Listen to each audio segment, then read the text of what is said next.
काहींना गॅसेसना खूप वास येतो.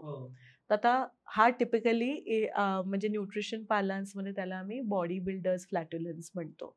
बॉडी बिल्डर्स फ्लॅट्युलन्स म्हणजे काय, की जेव्हा अचानक तुम्ही खूप प्रोटीन इंटेक तुमचं वाढवता, तेव्हा तुम्हाला एवढा प्रोटीन लोड वाढवल्यामुळे, आता जे टिपिकली बॉडी बिल्डिंग करत असतात ते खूप जास्त सप्लिमेंट्स घेतात, प्रोटीन सप्लिमेंट्स वगैरे, आणि जास्त भर सगळा बॉडी बनानी आहे तर त्याच्याचकडे असतो की आपण प्रोटीन सप्लिमेंट घेऊन मसल वाढवायचे. मग इन दॅट सिनारिओ मध्ये त्याचं जे डिकम्पोजिशन तुमचे बॅक्टेरिया करतात, तर त्याच्यामुळे तुम्हाला खूप घाण वास येणार. त्याला म्हणतात इव्हन कीटो डाएट करणारे पण, तो त्याला रूम क्लिअरिंग फार्ट्स असं, की तिथे जर तुम्ही कोणी पादलात तर ते कोणी त्या खोलीत थांबूच नाही शकणार. असं room clearing fats is a very common symptom हे कीटो आणि बॉडी बिल्डर्स मध्ये. तर इतकं होत असेल दॅट इज अबनॉर्मल.